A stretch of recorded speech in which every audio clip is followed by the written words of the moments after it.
So I've come to realize something. I can't stand intros yet.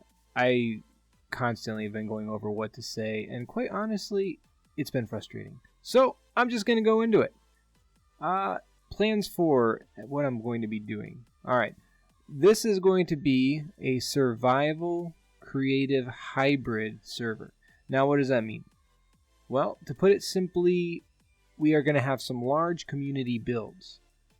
They're going to require a lot of materials, and unfortunately we live very busy lives, and wanting to make stuff like this takes even more time. So, here's what we're going to do.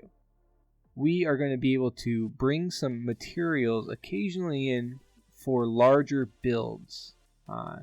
So that's going to be the creative side. However, we have discussed, all of us on this server, that we would only be getting the materials in creative. We would be trying to do as much of the building, if not all the building, in normal survival. Now, this isn't because we prefer creative over survival or anything like that.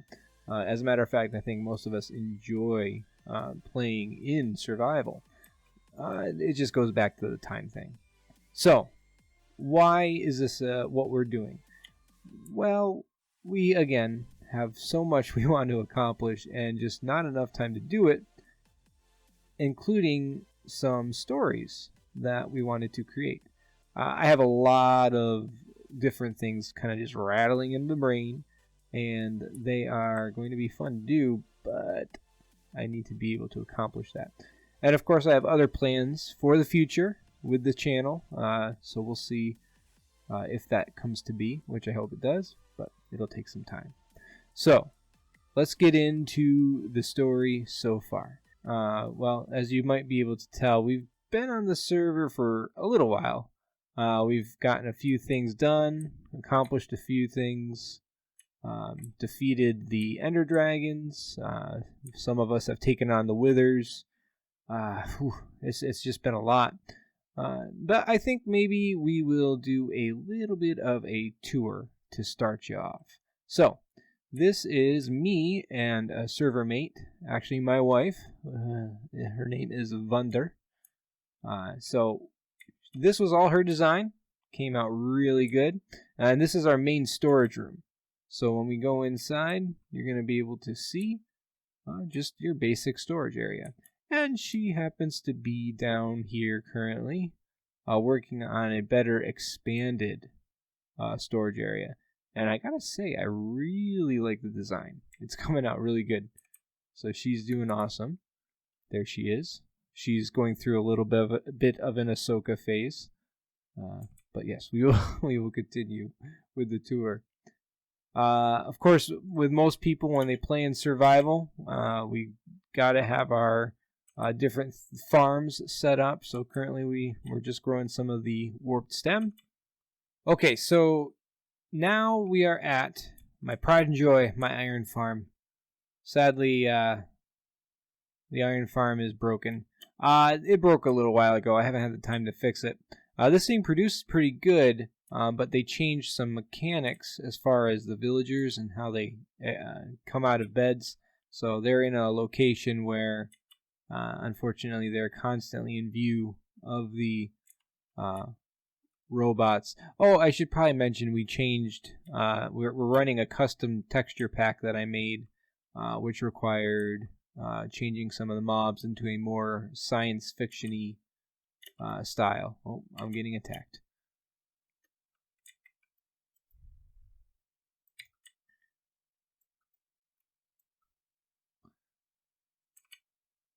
Okay, and there's more. Man, we should probably sleep.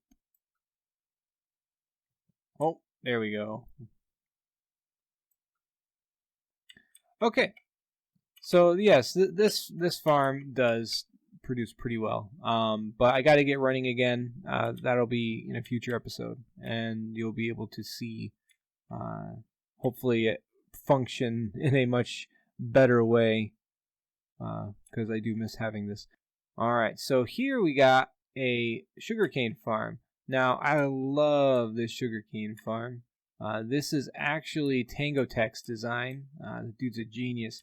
this came out awesome, and it produces super well, very stackable. I encourage anybody who would like a sugarcane farm to check out his tutorial.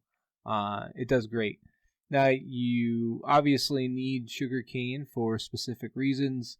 Our main reason is paper, because over here we have our villager trading setup. We also supply a lot of the upgrades for the server here. Now, again, custom resource pack. Upgrades are the science fiction-y adjustment to enchantments. So that's what we got going on there. But yeah, we got plenty of guys going in. We even have some space for a couple more. And we're just able to get plenty of stuff that we need. And if we go back over here, this is something else that is currently broken. This is an old design by Impulse. It's a infinite villager breeder. Unfortunately, yeah, that same adjustment to the villagers that messed up my iron farm did the same thing to this. They don't quite produce anymore. But on the plus side, I accidentally let some of the robots in, and they turned all of these wonderful little guys into the cyborg equivalents, and it came out pretty good. I gotta say, they are more useful because you get the reduced trades. Oh, and to make another side point, this server is not in hard mode. We do play with a lot of kids. And if it was in hard, they would be dying nonstop. So we wanted to kind of avoid that for them. So this isn't on hard, so they don't 100% change, just a certain percentage. This is a start of my kelp smelter system. Still needs some work, still have to do some research, but it's coming along pretty good. It does produce kelp quite a bit. I'm actually pretty happy with that. Oh, gotta learn how to jump here. So we got, oh, this thing's actually completely full. Okay, I'm gonna have to clear that out. So yeah, we got some farms. We have more coming up. We need to do some more villagers things so we can get more emeralds. So yeah, this right here is our mine system. So we've been slowly but gradually clearing this out, and we actually have a couple slime chunks, which is really exciting. I believe they're right next to each other as well, so I'm looking forward to doing something with that in the future. Like I said, we do like playing in survival. Just because we're doing some things in creative doesn't mean we're not going to do as much as we can in survival. It's all just for timing. But yeah, we're just gradually clearing this out. Sure enough, we ran right into a mine shaft, and we got some spawners here, which is awesome, which we love. Going to be able to make some good string farms, among other things, which I'll get into that later. But the next step that we're going to take a look at is our shopping district. So this one's going to be something that's a staple for a lot of people's servers, I would imagine, having an area where you can purchase things. So we'll take a quick hop into the Nether and head over there.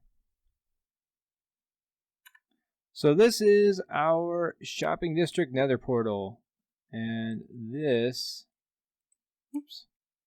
is our actual shopping district. So we have a lot of things going on here. I'll briefly go over what everything is, but just show you quickly what my shops are. I have the Iron Forge. So I tried to imitate some cool concept art of what an Iron Forge would kind of look like. And if we go down here, it's pretty simple. I'm planning on adjusting some things, like adding a few things.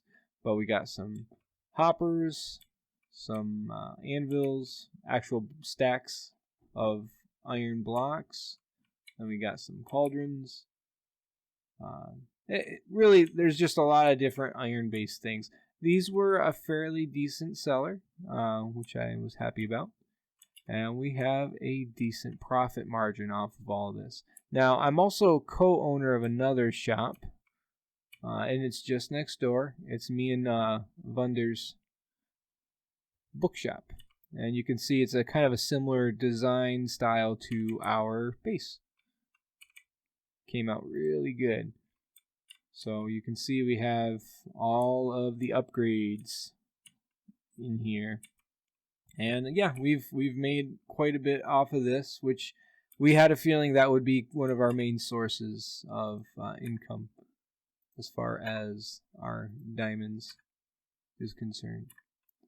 All right, we're going to go back down because there's a couple extra things. We are playing in a slightly creative server, but also we have a lot of really cool data packs. A lot of the vanilla tweaks data packs, actually. So earlier I mentioned we had some spawners, and we actually have the ability to change them. And what we do is we set these guys up. These are a part of one of those data packs that allows you to create custom villagers. So we gave them some trades for actual spawn eggs. Now, we didn't want to make them cheap, so you had to be smart about it. But you can potentially just set up a really simple farm, and you could basically farm whatever you want. And I believe someone is invisible and is attacking me right now. Not cool. Not cool. Where did they go? That was a little bit scary, because I know they're here. Oh! Well, that worked out.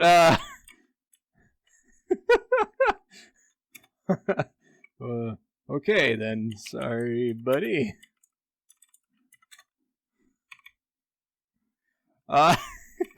So we also have this guy over here. This is something I have been working on as well. I created some custom swords. These do not have any combat value. These honestly are just aesthetic. So we have some themed ideas in the future, and if we wanted to, we can set things up and you can buy one. I created some Tron related discs, and I have a unique axe as well. So just trying to add a little flair to the game, just for the fun of it, and yeah, just for people to enjoy. So here we have a village. Now this has been something that a lot of our server mates have been working on. We're building things up, and we're trying to make it seem like a neat little area. And of course we have some ruling neighbors that have encroached on the territory. But that's what happens. You know, they're there. They're not going anywhere. And we have another little kingdom over there. And I am working on our house in this village. It's over here. Let's get on over. So this right here is our current house. Now, it's a work in progress.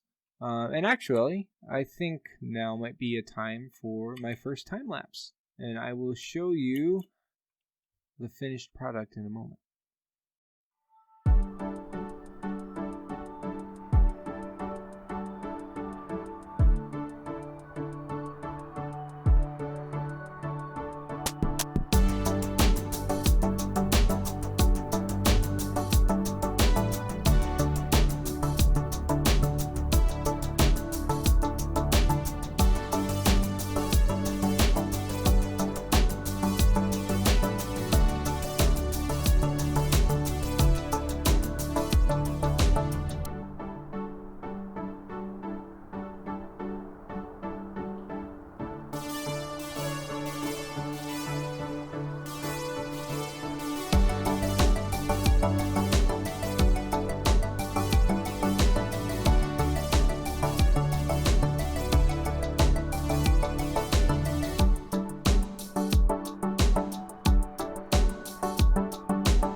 Well, I did a little bit off screen, but I finished the house, and we shall take a look.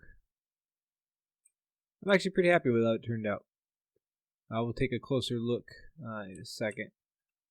But if you look over here, I did a little landscaping. Not anything crazy. I kind of wouldn't mind doing a little bit more. Just walking over to the pier. And yeah, I like it. Came out good. I'm actually going to do a little bit with the ceiling inside here. So if we come in here and take a look, we need to cover up all that blue. We don't need the roof to be showing through. And then I have Vunder coming over here at one point, and she's actually going to do the interior. Not a lot of space to work with, so it'll be interesting to see what she comes up with. But yeah, looking forward to that. And I actually have another project I have to do. Vunder got done with the basement storage area for our base, and so I am headed over there in order to basically fix up our storage. So we will work on that, and I will be over there in a minute. So I was able to get the whole storage room done off camera, and so I will show you that right now, and you'll be able to see what we got accomplished. What's really nice is obviously this was our old storage area, completely cleared out, and we have our new one down here, which we may or may not figure out a better way of getting down here. But anyway, you can see that we have a very good sized setup. We consolidated in some places because there are obviously a lot of blocks and items in this game. But yeah, we're really happy with everything. Vunder did an amazing job with the design, sticking with the overall base theme, and yeah, we have a good storage system now set up. We'll probably be moving things around a little bit here and there just to see what we need and what needs fixing and what needs storing properly. But yeah, very good, very happy, and we now are all set up with this. Next episode, expect some farm repairs. Actually, I need to fix the iron farm. I'm gonna try to figure that out, as well as the villager breeder. I have ideas for each of those, and we will test them out and see if we can get it up and running by next episode. But thank you all for watching, and I hope you all have a wonderful day. And yeah, we will see you hopefully in another week or two. Bye, guys.